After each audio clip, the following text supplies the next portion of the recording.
বলুন পাম্পটা। পাম্পের বলবো আরেকবার। পাম্পের হচ্ছে এখানে পাওয়ার স্টিয়ারিং ঘোরানোর জন্য একটা পাম্প লাগে, পাম্পের ফ্লো। আর একটা হচ্ছে আপনার হাইড্রোলিকের জন্য পাম্পের ফ্লো লাগে, সেই একটা পাম্প। তাহলে দুটো পাম্প।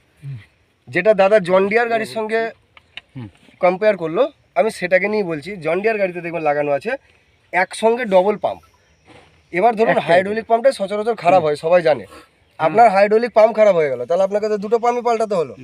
তাদের ওই কমপ্লিট অ্যাসেম্বলি পাম্পটার দাম আছে 18 থেকে 20,000 টাকা। আমার সেখানে আপনার হাইড্রোলিক পাম্প খারাপ হলো বা পাওয়ার স্টিয়ারিংয়ে খারাপ হলো, যেটা খারাপ হবে সেটা পাল্টাবেন 4,000 থেকে 4200 টাকা দাম। তাহলে কতটা আপনার খরচার ডিফারেন্স দাঁড়ালো? 14,000 টাকা হলো। 14 থেকে 15। আর কি পাচ্ছি? এটা হচ্ছে hydraulic filter, heavy duty filter. Pump flow বেশি আছে, তেলের প্রেসার বেশি দেয়। 1 মিনিটে 38 লিটার তেল ঠেলবে। আমার এই ফিল্টার থেকে মানে পাম্পের প্রেসার হাইড্রোলিকে তেল দেবে। যেটা আপনারা যে গাড়ির কথা বলছিলেন সেই গাড়ির আপনাকে তেল দেবে 22 থেকে 24 লিটার 1 মিনিটে, আর আমার সেখানে 38 লিটার। বোঝা গেল? আর কি পাচ্ছেন? Polymer diesel, polymer fibre tank পাচ্ছেন, ডিজেল ট্যাঙ্ক। এটাতেও আপনার হেভি উপকার আছে, জল জমবে না, জং আসবে না, পাম্প নজলের লাইফ বেড়ে যাবে। এরপরে আপনাকে যাব কি, সিঙ্ক্রো স্যাটেল শিফট গিয়ার বক্স দিচ্ছি আমরা।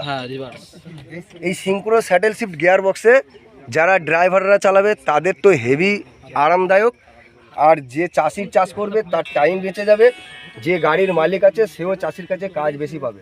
কারণ সারাদিনে যখন সিজনের সময় চাষ করবেন বাবু, সিজনের সময় চাষে দেখা যাবে সারাদিনে যদি 10 ঘন্টা আপনি কাজ করেছেন, তো ভালো করে টাইম সেট করবেন যে ওর জন্য আপনার 8 ঘন্টা টাইম আরও সেভ হয়ে যাবে। কারণ টার্নিং পয়েন্টে যখন দাঁড়াবেন তখন ড্রাইভারকে উপর থেকে হাত নামিয়ে গিয়ার ছাড়িয়ে রিভার্স গিয়ারে গিয়ে পিছনে গিয়ে আবার রিভার্স ছাড়িয়ে সামনে আসতে হবে না। ওই যে গিয়ারে চাষ করছেন সেটাই ব্যাকে টেনে দিলেন, রিভার্সে চলে গেল। আবার সেখানে গিয়ে ফাল নামিয়ে সামনে ঠেলে দিলেন, সামনে চলে গেল। দারুণ উপকার এটা। এই দাদা হয়তো বুঝতে পারবে, যেটা ওর নেই। সিঙ্ক্রো স্যাটেল শিফট গিয়ার আমরা দিচ্ছি। আমাদের দেখা দেখি দিচ্ছে অনেকে, কিন্তু তাদের সাকসেসফুল নয়। গ্যারেজে গিয়ে দেখবেন সিঙ্ক্রো স্যাটেল শিফট গিয়ার কার কটা গাড়ি গ্যারেজে খোলা হয়েছে আর নিউ হল্যান্ডের কটা খোলা হয়েছে। ওদের সাকসেসফুল পাম্প হচ্ছে ইনলাইন পাম্প। পাম্প হচ্ছে ইনলাইন পাম্প, বস কোম্পানির ফোন, বস কোম্পানির পাম্প। এই বসের পাম্প ম্যাক্সিমাম সবাই বসের পাম্পই দেয়। এটা তোমারটা ইলেকট্রনিক, আমার ইলেকট্রনিক মানে হারালি আলাদা জিনিস। কিন্তু এখন আপনি বসের পাম্প পাবেন, ইনলাইন পাম্প পাবেন। ঠিক আছে? না ওটা আপনার সঙ্গে পরে আসবো। ওটা এক মডেলের গাড়ি বেরিয়েছিল তো, তখন আপনাকে এরপরে আর কি পাবেন আপনি? আমাদের পিটিও পাবেন, এফট্রা 7 স্পিড পিটিও। পিটিওতে 7খানা স্পিড পাবেন। যদি চান আমি এক্ষুনি রোটারভেটার তুলে ঘুরিয়ে আপনাদেরকে দেখিয়ে দিচ্ছি। পিটিওতে স্ট্যান্ডার্ড পিটিও পাবেন 540 ইকোনমিক পাবেন, রিভার্স পিটিও পাবেন। 4টে গিয়ারের সঙ্গে 4 রকমের মাল্টি স্পিড পাবেন।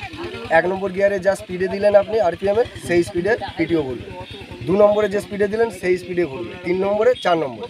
তাহলে 4টে গিয়ারের সঙ্গে আপনি 4টে রিভার্সে স্পিড পাবেন, আবার 4টে সামনে স্পিড পাবেন।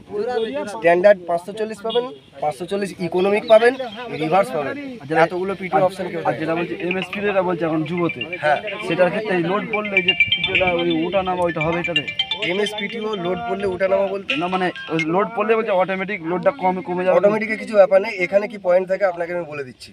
গাড়ি যখন চালান লোডটা কখন পড়ে? ফাল নিচে ঢুকে গেলে ওটাই লোড পড়ে। ওই সময় কি দরকার? সেন্সিং প্রয়োজন। পেছনে যেটা আছে সেন্সিং 24 সেন্সিং দেয় নিউ হল্যান্ডের মতো সেন্সিং কেউ দিতে পারবে না। হাই প্রিসিশন সেন্সিং আমাদের। এই যে হাইড্রোলিক দেখছেন, এটা মিটা হাইড্রোলিক আছে, এইচপি হাইড্রোলিক। হাই এইচপি অর্থ হচ্ছে হাই প্রিসিশন। ঠিক আছে? এর সেন্সিং সব থেকে বেশি পাবেন। সেন্সিং কোনখানটায় আছে এখানে দেখে যান। আপনারা নিশ্চয়ই এই দাদা সবই জানে। তো ওইসব হচ্ছে কি জানেন তো, এক একটা জিনিসের নাম দিয়েছে আপনাকে। যুবই কি বলেছে, ইউবোতে কি বলেছে? এমএসপিটিও। এমএসপিটিওর আমরা যতটুকু জানি অর্থ হচ্ছে মাল্টি স্পিড পিটিও। এমএস এর অর্থ হচ্ছে মাল্টি স্পিড পিটিও, যতটুকু আমরা জানি। মাল্টি স্পিড পিটিও আপনাকে তো আগের থেকে আমরা দিচ্ছি, ওরা তো জাস্ট দেখা দেখি নিয়ে এসছে। সাকসেস কতটা হবে জানি না। মাল্টি স্পিড পিটিও বলতে অনেকগুলো আপনাকে স্পিড দিচ্ছি পিটিও। আমরা 10 রকমের স্পিড দিচ্ছি। আর একটা প্রবলেম বলতে সেন্সিং পয়েন্ট এখানে আমাদের আছে 1, 2, 3টে। সেন্সিংয়ের ডবল দেওয়া আছে। হাই প্রিসিশন সেন্সিং পাবেন আপনি নিউ হল্যান্ড ট্র্যাক্টর কোম্পানিতে। বোরসার ক্ষেত্রে গজ লাইন ভাঙবে না তো? এত ডাউন পিটিও ভাঙবে না, এটা গ্যারান্টি সহকারে কেউ দিতে পারবে না। তবে এটুকু আপনাকে বলতে পারবো যে অন্যান্য কোম্পানির যেরকম ক্রস ভাঙে, স্যাপ ভাঙে, তাদের থেকে নিউ হল্যান্ড কম ভাঙে।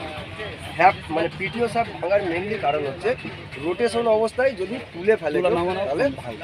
এটা আমার জন্য না, ভাঙলে সবার ভাঙবে না, ভাঙবে না। আমার দেখে নিতে পারে ফিতে ধরে। আর কি পাচ্ছেন আপনি? হেভি ডিউটি কমফোর্টেবল সিট পাচ্ছেন, ড্রাইভার চালিয়ে আরাম পাবেন। ঠিক আছে, মাল্টি স্পিড পিটিও যেটা আপনাকে বলছিলাম এখানে দেওয়া আছে। ঠিক আছে, এটা এক্সট্রা 7 স্পিড পিটিও লেখা আছে পিটিওর এই দিকে। আর কি পাচ্ছেন আপনি? এখানে দেখে নিন 6 ইয়ার্স টি ওয়ারেন্টি। টি বলতে 6 বছর, তো এটা বুঝলেন। টি ওয়ারেন্টি বলতে ট্রান্সফারেবল ওয়ারেন্টি। কোম্পানি কত ভালো দেখুন। আপনি একটা সাপোজ গাড়ি কিনেছেন, এমনটা তো হয় যে কেউ 3 বছর ব্যবহার করার পরে বেচে দিয়েছে যে কোনো কারণবশত, সে অভাবের তাড়নায় হোক বা আরও বড় গাড়ি যে কোনো কারণবশত, তো আরও ব্যালেন্স আপনার কাছে 3 বছর বেঁচে আছে। আপনি বেচেছেন ওই ভদ্রলোককে, ওই ভদ্রলোকও 3 বছর পাবে। উনি 1 বছর ব্যবহার করে ওনাকে বেচে দিয়েছেন, বেচে রইলো 2 বছর, উনিও পাবেন। মানে কথাটা হচ্ছে ডেলিভারি ডে টু 6 বছর পর্যন্ত যতজনের কাছেই যাক নিউ হল্যান্ড কোম্পানি তাকে পার্টি যখন চেনেন গ্রামের প্রসঙ্গ এখনো লিফট আছে, এটা অটোমেটিক কারণ। তো এরা গেলে আমার টাইম লাগবে। আপনি আমাকে অ্যান্সার দিন দাদা, জন ডিয়ারের থেকে আমি ভালো কিছু দিচ্ছি না খারাপ? যেটা দেখলেন বলুন।